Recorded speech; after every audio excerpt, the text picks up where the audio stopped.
Welcome to the Immigrant Entrepreneurs Podcast, Episode 8. My name is Lena Warwick, and I'm so honored to bring on Max Faingezicht for our episode today. He came to the States on a scholarship to attend MIT to study on the MBA program. In this episode, we talk about how failure can be powerful and how he learned a lot about entrepreneurship early on because it was talked about at the dinner table in his house. He came with big dreams to America, and although he had a pretty good entrance to the States, his entrepreneurial journey was not all a straight path. Max gives us some awesome advice on what kind of superpower every immigrant needs to develop, and I'll tell you, it's nothing what you read about in the books. Let's hear about his ups and downs on his entrepreneurial journey and how he was able to raise $1.5 million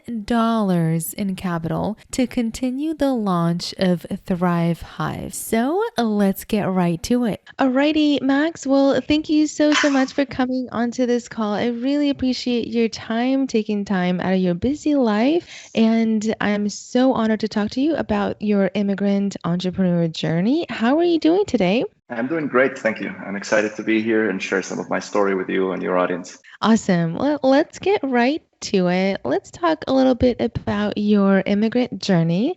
Tell us where you're from and when did you come to the States? Yes, I'm originally from Costa Rica. That's where I was born and raised. I actually did undergrad here in Costa Rica and started my work career as an engineer.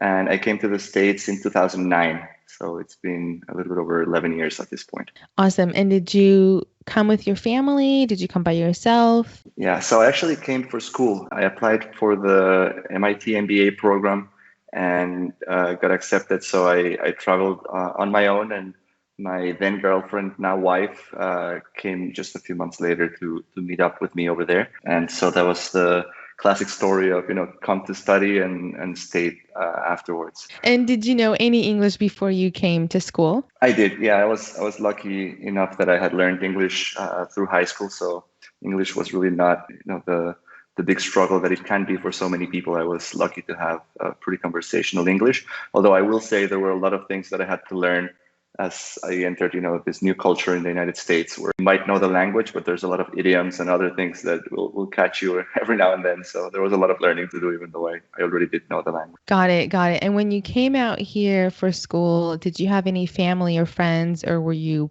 by yourself? I was all by myself. So it was just me and my girlfriend. But I was definitely part of a big community of international students at school. So I think that transition was made a little easier by the fact that, you were surrounded by a lot of people that were in the same situation, right? Just relocated to a new place without any family or friends that they knew before joining that program. So that definitely helped. Got it. So tell me a little bit about the struggles that you had to go through when you first immigrated to the States. Yeah, so I think my story is really, a typical story of somebody who looked up to the United States, their education system, and, just the opportunities that were available for anyone who wanted to kind of do something meaningful and impactful. And that's what drove me to apply to the program at MIT.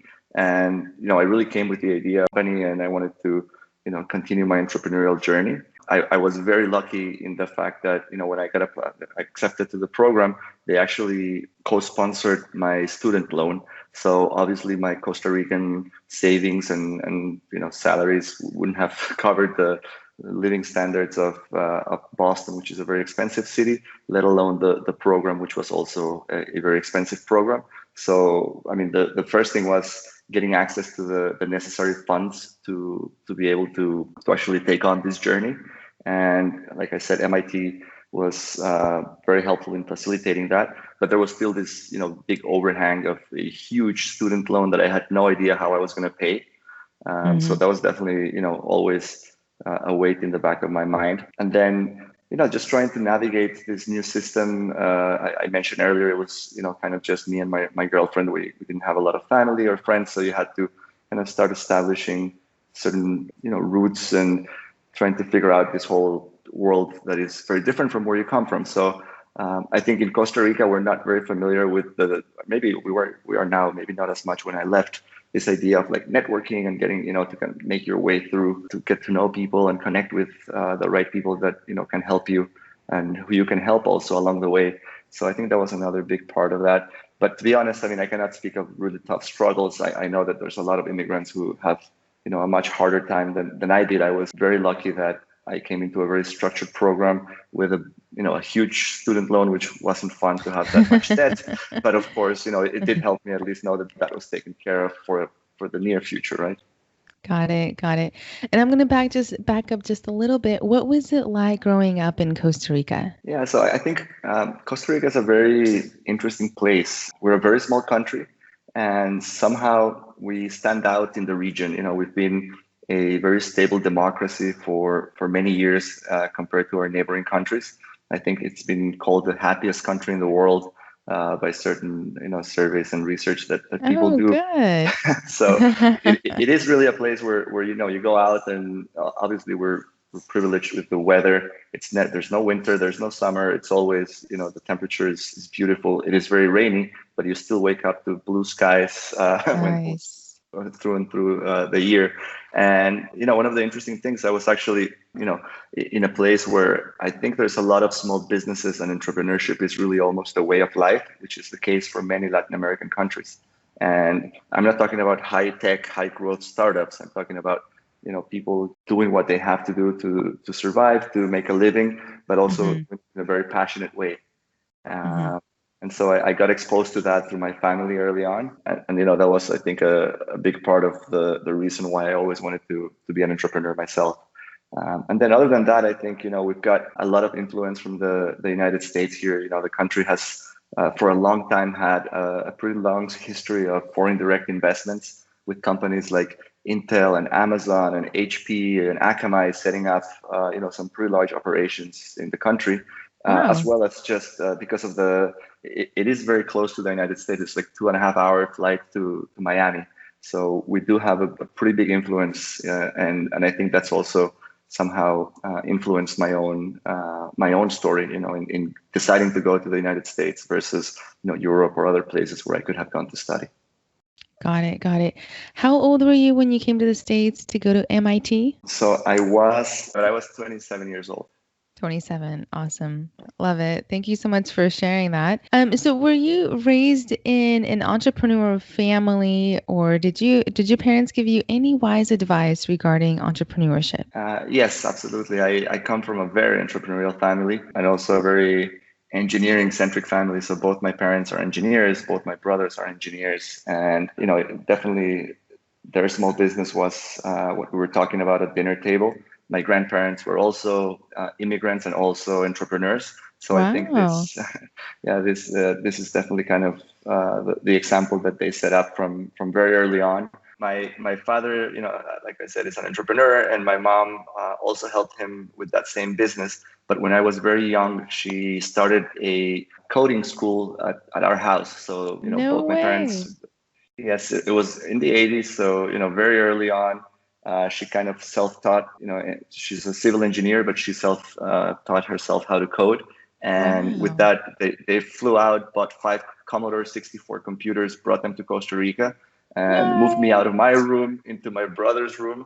And then my room became, the coding school office for, I don't know, there was like an army of people that came through my house, grown-ups, young people. That wanted to learn, this idea of what's a computer, how can I use it, what is it for, and my mom would teach them, and so those were like the two, big examples that really, I guess, motivated me to want to be an entrepreneur. Ever since I was in high school or undergrad, I always knew that I wanted to be an entrepreneur and start something. And so that was one of the big drivers to be attracted to MIT, that has such a big entrepreneurial energy and DNA. And in terms of specific advice, I think there was advice, like I said, every dinner table conversation, there was advice through and through. But I think the most important thing was thinking about playing the long game. This is a marathon, and you really have to respect everyone, treat everybody right, and it's kind of like all about people. And this was actually reinforced by one of my mentors later on. But the idea that it's all about people, and if you do the right thing for the people that are around you, and that could be, your customers, your investors, your team, of course, this is going to pay back itself over the long haul. And I think that's definitely the way I think about business. You just do the right thing, you work hard, and then things work out in the long term. Awesome. And it seems like it's running in your DNA, and especially having to see your mom start up her own coding programming company in your house. I think that's so powerful to see your parents go through that, your grandparents go through that. So you were extremely blessed to have seen that in front of you. So that's good. One other thing that I can add to that is that this idea of risk taking, which of course making the investment to buy a few computers, get them to Costa Rica, it was a pretty meaningful risk that my parents took. And I think one of the other things that came hand in hand with that is that as much as they knew what they were doing, they didn't know every last detail of how it was going to play out. And I think that's something that many entrepreneurs find out along the way, as they build their businesses and as they go. And everybody who's thinking about becoming an entrepreneur might be a little afraid because I don't know how to do this or I don't know how to do that, and they don't realize that you can actually figure things out along the way. So I think that was another big example that definitely helped. I love it. I love it. So powerful. So before you tell our listeners about how you opened your company, tell me a little bit about the path you took. Did you try to go into any other fields before starting your business? Well, yes, I might go back to, graduating from undergrad and thinking I gotta see how the world works. I want to get a job and learn. And so I did, and I got a very technical job. I was an electrical engineer, ended up working in a very technical field doing, government bids and scoping out, specing very complex power systems, and very quickly realized that, that got kind of boring for me very fast. And then from there, I saw that my parents' small business was struggling to grow because they didn't have the right systems in place. They didn't really have a digital version of inventory and invoicing. Everything was done on pen and paper. And so I kind of left that job and did like a short project with my parents' company to set up, a network, computers, kind of CRM, ERP system for the company. Which then would help them, run the company more efficiently, and I think was one of the key drivers of their growth for the next few years. And in doing that, I actually was lucky to travel with them. They had a lot of different suppliers around the world, and I'm talking, this is like early 2000s. We traveled to China, where I saw a particular product that was really interesting, and decided to lead a spin-off of my parents' company, which was my first kind of dive into entrepreneurship. And so I led a spin-off company in the construction world of all things. So we were doing renovations of commercial and office space with this material that I had found in China through my parents. And so that was a very interesting kind of first experience where, you set up your company, and of course you start with the things that are familiar, machinery, you learn how to process the product, you hire a team, and all of these things were new, right? But then the one thing that really was a sticking point is what is this thing called sales and marketing? Like, how do I find my customers? How do I go out and sell this product? Because they were pretty big, renovation. It's not like a $100 sale. It's a multi, tens of thousands, if not hundreds of thousands of dollars. And you've got no track record, and you have to start figuring that out. So I think that was the first time that I started, just understanding the power of distribution and go to market, and cold calling construction companies, architecture firms, like all of these different things, until, finally started to get the first few projects going and realizing the sales process was long, but kind of got that company off the ground. And, once that was up and running, that's when I decided to apply to the MBA program, because I realized there were certain gaps as an engineer that I really didn't understand a lot of the very specific things around. And I really wanted to go back to technology, which was always my passion. This was more like an opportunistic business. There was a lot of money getting put into the real estate world and, just the construction in Costa Rica back then. And so I kind of rode that wave. The company is still actually up and running here in Costa Rica. But I went to MIT with a very specific idea. I wanted to build what I was calling back then a company called USB Money. So it always starts from, your own experience. I think I Mm. noticed a problem that I had. I wanted to buy, things online, and this was like the early days of e-commerce, and everybody, myself included, we were afraid of putting our information online. Like my credit card on a browser, they're gonna steal my Right, right. information. They're gonna steal my credit card. And so my brilliant idea to solve that problem was to take a USB thumb drive and load credits into it. You would go to your convenience store and you can load up the credits and then plug in your USB drive to pay for whatever you have to pay for, unplug it, Oh, and your credits would be saved. So that was my idea that I came to MIT with. The first thing is I didn't want to share it with anyone. It's like, well, it's my idea. If I share it, somebody's yeah. going to steal it, which is very typical, by the way, of the Latin America mindset. I think we don't come from a system where there's such a mature startup ecosystem where you realize that ideas are valuable, but they really are. It's all in the execution. Here, Hmm. we think like people are going to steal our ideas. So the first thing when I came to MIT was like, no, you got to share your idea with everyone. Maybe you'll find someone who wants to build it with you. Go Hmm. figure, right? Right, right. Right. The whole first year, I was trying to get that business off the ground. Obviously, this is like pre-blockchain. There was like really no way of doing it in a simple way. We started migrating from a USB thumb drive to a mobile phone. So thinking more about mobile payments, it was just a very hot topic at the time. Hmm. And from there, we migrated or like evolved the idea from just payments into mobile remittance. So, sending money from the States to Mexico to Central Hmm. America, which is a huge industry, and one where there's a lot of people taking advantage of the unfortunately the hard workers that are making a living in the US and trying to send some money back to their home countries.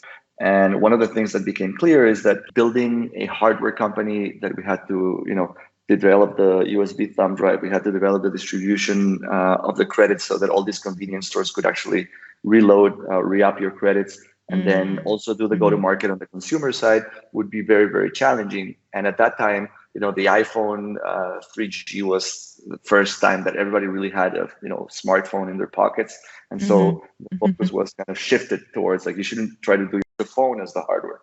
And Got it, got it. that itself evolved into not just payments, but specifically sending money across countries. So towards the end of my first year at MIT, we had like participated of this entrepreneurship competition, the 100K, where, if you win, they give you 100K Hmm. to build your business. Of course, we didn't win the competition. My Aw. my team members kind of got less and less interested as things started to get harder and harder. And one of the things that we found out, which was kind of like the last nail in the coffin, is that we needed to become a bank to be able to capture people's money, because there was no Mm. way that you could just take a deposit and move it across countries through the payment rails if you Mhm. weren't registered as a bank. And so Mm. the hurdles and regulation made that business very, very difficult.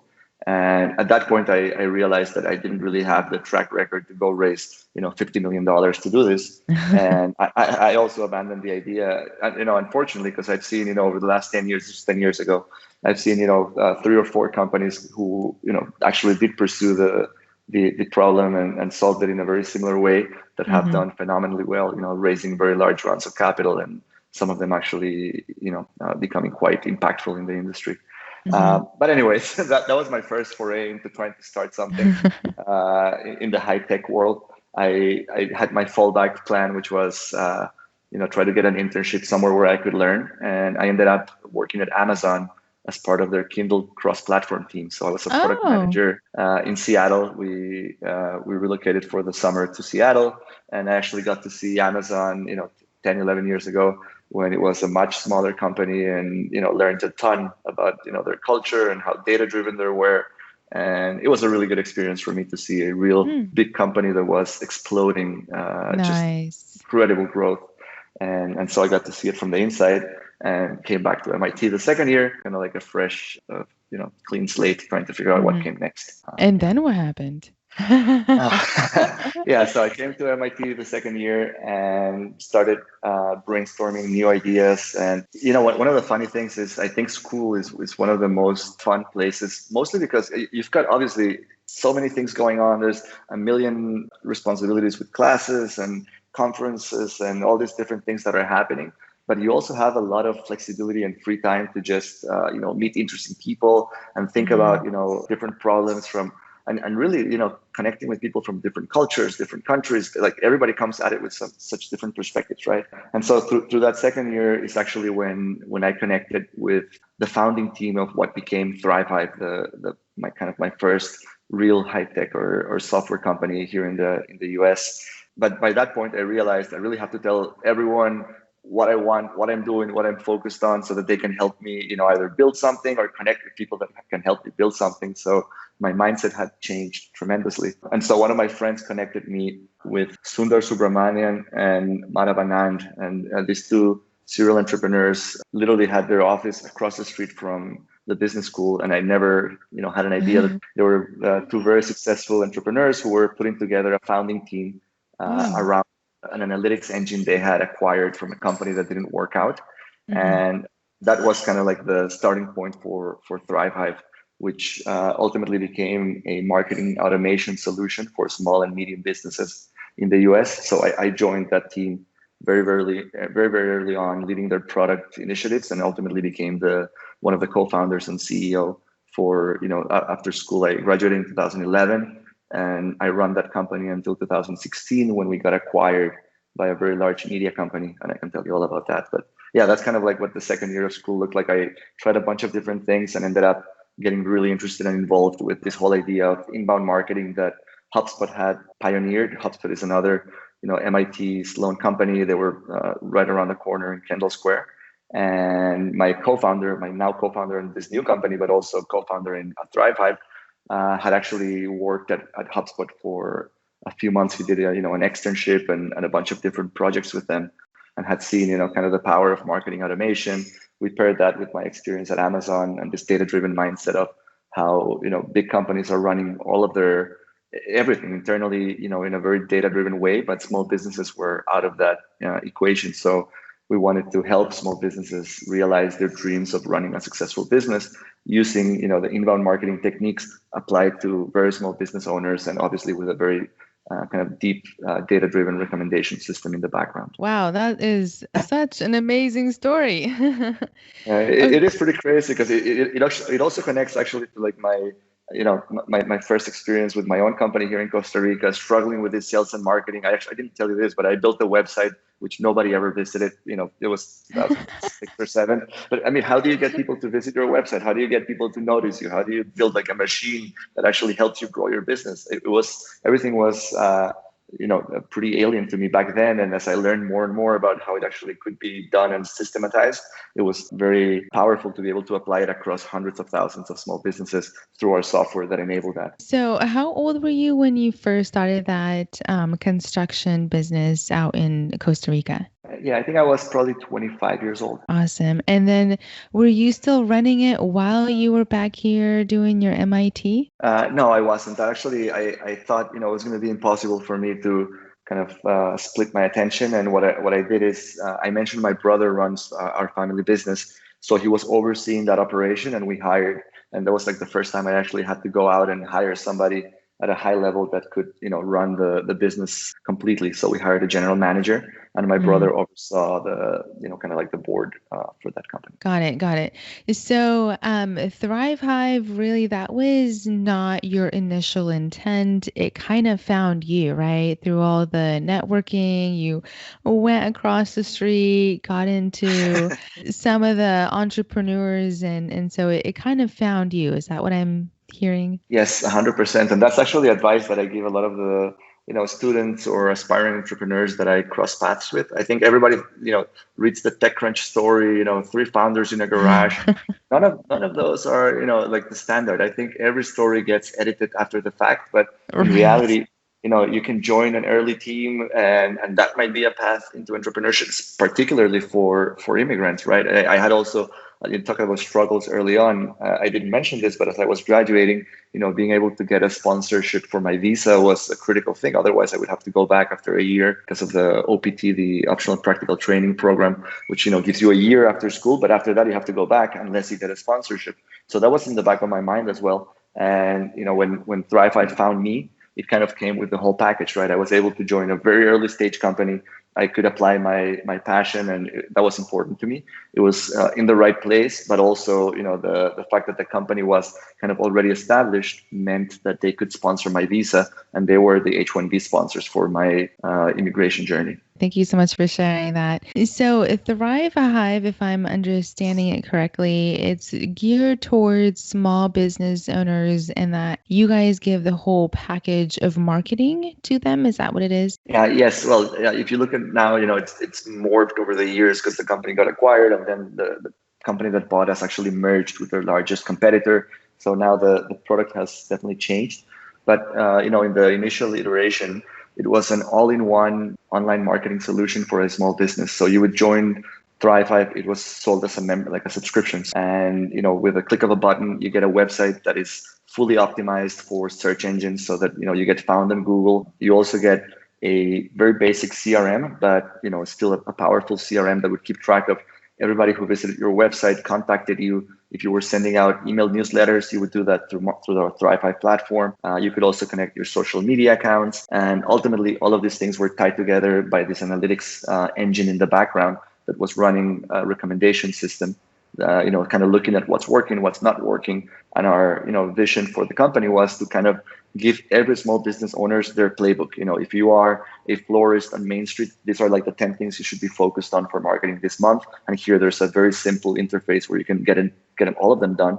And then if you're a physical therapist in a more rural area, here's your 10 things. And those two things are not the same. And they're actually not the same, even if you're in the same industry. It depends on location and expertise and budget, and a bunch of different data points that would inform that marketing plan. But yeah, so that was the idea behind it, and then automating as much as we could to take out the uplift of having to put in a lot of time into your marketing, because businesses usually run with small business owners that are really tight on time. They're doing payroll, they're doing customer facing stuff, they're working with suppliers, they're the one-man shop, right? Awesome. Amazing. So Max, were you there in the beginning stages to raise capital for ThriveHive? Yes, I was. Well, there was already a small amount of capital that these two serial entrepreneurs I mentioned had seeded the company with, but I led the first kind of external round of capital. And so that was another interesting learning experience, raising money initially from angels, well, friends and family, angels, and then later on from early stage venture capital firms. Was it a long process? Was it something that you expected? Yeah, so it was a long process. It took us months, which is fairly typical.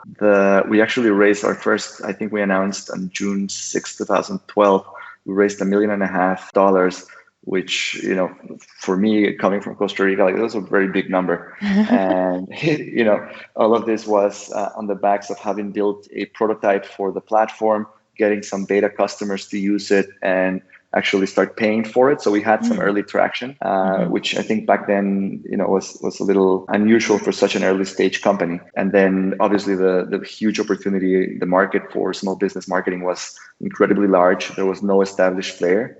And I think when I was pitching investors, there were two camps. Some people thought this could not be solved, and those were, pretty quickly no's. And then there were those who saw a big opportunity and actually believed in our vision of kind of reimagining what marketing could look like for the small end of the market. And then, a lot of that was through MIT connections. So, the cohort of our class actually had, I don't know, maybe 10 or 15 startups that came out of there.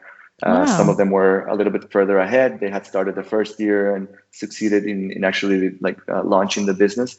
And so many of the introductions to angels, because it's all through networking, right? It's, your friends, and then, you meet this first person who's an industry, maybe insider expert, and then they introduce you to somebody else. And through that, it became a little bit of a snowball that once you start getting some interest on the investor side, now everybody wants to get in, right? Because it's that's the classic thing.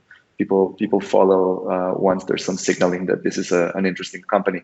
But it did take a lot of time, and more than time, it took a lot of focus. So I literally told the team, I'm going to be out for the next 3 months. Assume that my full-time job for the next 3 months is fundraising, and it was very intense. You had to follow up, meet people. You want to build momentum, right? You want to be meeting a lot of people at the same time. because then you can, talk to the investor in Boston and say, oh, I'm flying to Silicon Valley because I'm meeting, two other angels there. So if you want to be in, I need to know now because there might not be room. It's a little bit of a game you're playing, right? You're building Right, this, right. scarcity around your round, and it Mhm. worked, but it was very intense, very focused, and it took a lot of energy and distraction from the business. I mean, if you look at every time we raised funds, like our charts are always like, up and to the right with growth. But every time we raised money, it kind of like slowed down a little bit because as much as you want, the business gets distracted. Amazing, amazing. Thank you so much for sharing that. Wow. So Max, did you have any mentors that helped you out through any of your entrepreneurship ventures? Oh yeah, absolutely. Well, I think it starts with family. So we talked about my father, who was, Hmm. my role model in a way, and all of his advice was always very, very helpful. And then there's other people, people that come to mind. There's Ed Roberts, who's kind of the grandfather of entrepreneurship at MIT. He started the entrepreneurship center there. Became a very close advisor and also one of our investors in the company.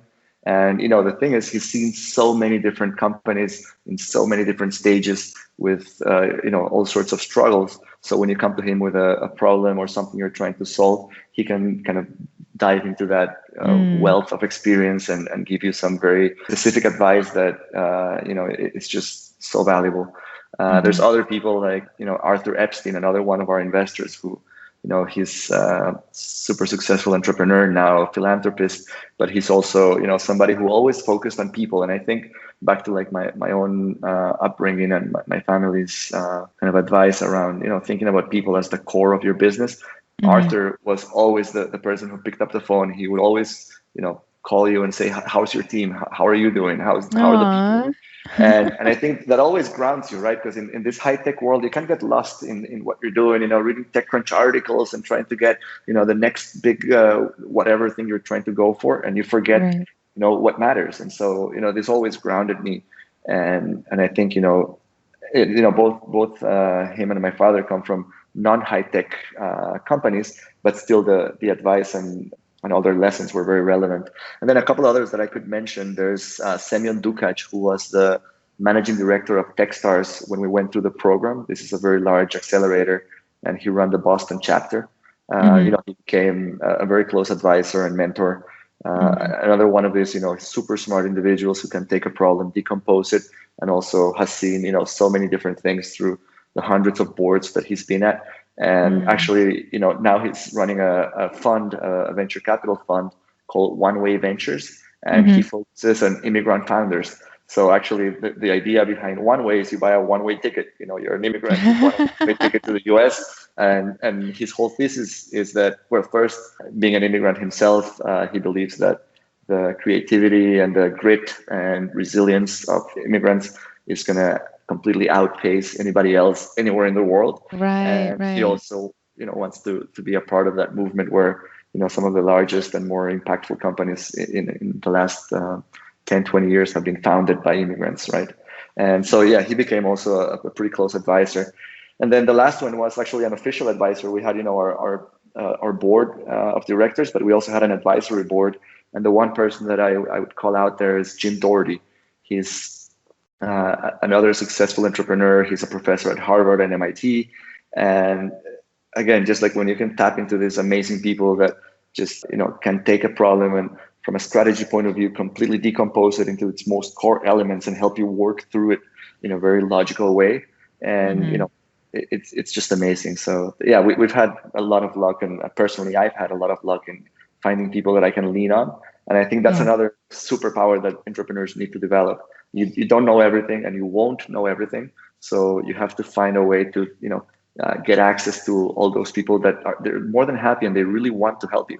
And there's a lot of smart people out there that can help you. Awesome, awesome. Thank you so much for sharing that. And I hear that all the time. Mentors, invisible mentors, and reaching out, networking. So it's so powerful to know that and understand that it's going to help in so, so many ways. So all of my immigrant listeners, they're going to have to look up that One Way. So is it just oneway.com? Yeah, One Way Ventures. It's onewayvc.com. Awesome. Awesome. Thank you. So, Max, I'm really interested to know, how do you look at failures and how do you overcome them? Yeah, I think it's a part of being an entrepreneur. I think if you're not failing every week, every month, then you're probably in a state where things are a little bit too comfortable. And as an entrepreneur, I definitely thrive in the chaos of figuring things out, failing, getting up again, and going. So I definitely think that failures are an important part of learning. If you want to learn something, and think of anybody, right? Trying to learn how to play the piano, they're going to fail a million times. And I think that the lesson for me in that specific story is that the kid doesn't get discouraged because they failed. They just do it again and they do it again and they do it again until they actually manage to master the piece they're trying to play. And I think the same should happen with grown-ups, but sometimes ego gets in the way. And I Mm-hmm. think, like, what are people going to say? And, the fear of failing in public and all of those things. And honestly, you just got to overcome it, because if you're not failing, you're not learning. So Mm-hmm. that's what I think of failure. Take every failure as a learning experience. It's all about framing it, right? At the moment, of course, when you fail, it doesn't feel well. It feels, it's not something that you want to do on purpose. But Right, right. the moment that you catch yourself, fail, like you failed, and you catch yourself suffering because of that failure, you just got to learn how to reframe that as, what can I learn from what happened? Like, how can I make it better the next time? How can I not fail in the same way? How can I take that lesson and apply it to something else? And I think that's when failure becomes really powerful. Mm-hmm. Awesome. I haven't looked at failure being powerful, but now that you put it in perspective, I can totally see that. So, Max, let's chat a little bit about successes. But before you get to answer the question, I just wanted to say one thing. The reason why I ask about successes is to show the immigrants that they can do it too. So, with that, I'll leave it up to you to share whatever success you would like with our listeners. Yeah, I mean, I can share a few kind of like dots in my story that I see as successes. The first, applying to business school. I applied to only three of the top schools, and I didn't know that I was going to get in. I did my best effort and succeeded. For me, that was amazing, right? I really didn't think I was going to get in. I had like the people that were kind of supporting me and writing my recommendations.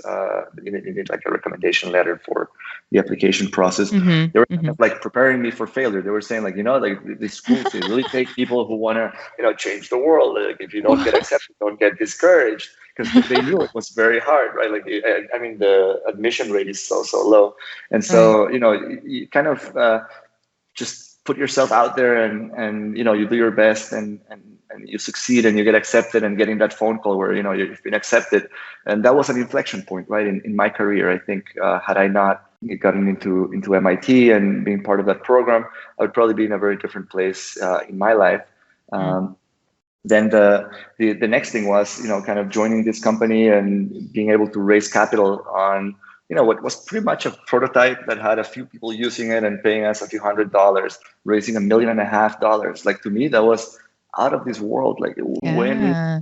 how can this even be a thing? I don't come from a place that has an ecosystem like Boston does, or New York, or Silicon Valley, where these things, like, checks get written every day. Like, I don't come from any of that, right? So I think that just realizing that we could pull that off, that they were about, like, just really betting on a team that was passionate, with a very, very big idea, an ambitious idea, but there was a lot of risk, and they still decided to back us. I think that was definitely very reassuring for us, because Mhm. as an entrepreneur, I always talk about the founding team, and how I had my co-founders when things weren't going well and I was getting discouraged. Like, one of my co-founders would pick me up and kind of put me back in, point me in the right direction and get me motivated. But it happens, right? It's a roller coaster, and it's like ups and Right. downs, and it really is, like, it's not as linear as you would think. And then a big event like this happens, and then everybody's like congratulating you, and it's a big success. But then inside, I'm thinking, like, oh my God, I've got this big responsibility. I got $1.5 million in the bank, and now we actually go. It's time to start delivering, right? Like, now it's when the Mhm. work starts. It's like, Right. so every success, I think, from the outside, they look like very specific points in time, but in reality, they're kind of like this ebbs and flows of each success kind of brings up new challenges, and then you kind of like up the bar a little bit. And so my advice would be for all the immigrants who are thinking about how can I do it? How can I also find success? Even if you start small and recognize those successes, I think they start building on themselves. So it doesn't have to be, you don't need to get a Nobel Prize to call it a success. Every little thing for us, closing a new customer was a success, and we celebrated that because it mattered. It got us closer to our mission, to where we wanted to go. And so maybe that's my advice there. So powerful. Thank you so much for sharing that. Max, is giving back, either volunteering time or giving back to the community, something part of your business values? Yeah, and I think anybody who's been helped by a community always wants to give back to that community, or if they don't want to, they should. But definitely, right now, and I was always very involved with all the different programs that I was a part of. Whether that was Techstars or MIT, as a mentor, as a board member, as an advisor. Just more recently, with my new company, I've started to get more involved with my home country, Costa Rica. And I can tell you about that business in a second, but I'm actually teaching an entrepreneurship class for my local university as a, kind of ad honorem teacher. And that's part of, kind of bridging the two worlds that I've seen. I mentioned I don't have this where I come from, right? And being able to show a little bit of that sparkle of what entrepreneurship can do for a person, a family, a country, I think is really powerful. I think entrepreneurship is probably the biggest driver of change in the world, and anything I can do to further that and to give access to all the talented people that don't necessarily have access to an ecosystem like the one that I'm part of in Boston, I think that's a big part of what I want to do with my volunteering time. Doing that through Zoom, or are you planning to move back to Costa Rica to do that entrepreneurship mentor that you're talking about? Yes, it's all through Zoom. Actually, because of COVID, all of the university classes moved over to Zoom, which actually allowed me to do it, because otherwise it would have been very difficult. So there's, all the silver lining in some of the terrible things that are happening with the pandemic. There are some positives, like the fact that I can actually connect with. I think we got like over 100 students to sign up for class, and I meet with them on a weekly basis via Zoom. It's pretty seamless. It works. Wow. Amazing. So to wrap it up, you've given a lot of different advice, but to wrap it up, what are some other things that you would advise the next aspiring immigrant that wants to start their own business listening to you right now? Yeah, I think that my biggest advice, let's do two actually. Okay, go for it. First one, I already said it. Don't think that you have to, quit everything and go start a company with two people in a garage, because that story, it's just, what the headlines in the, in a news article are going to say. But you can start something on the side, something that you're passionate about. You can join somebody who's already doing something. So don't think that you need to, leave everything behind and find the perfect idea, because that perfect idea is not going to come. And I think that the real advice is, you're not going to have all the answers. You won't feel completely prepared, and that's okay.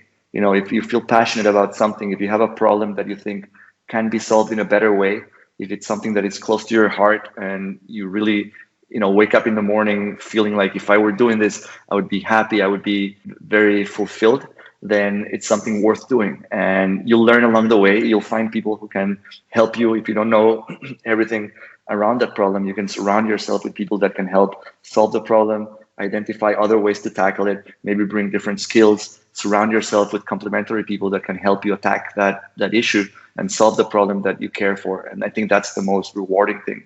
So don't be afraid because you don't know how to do this or that.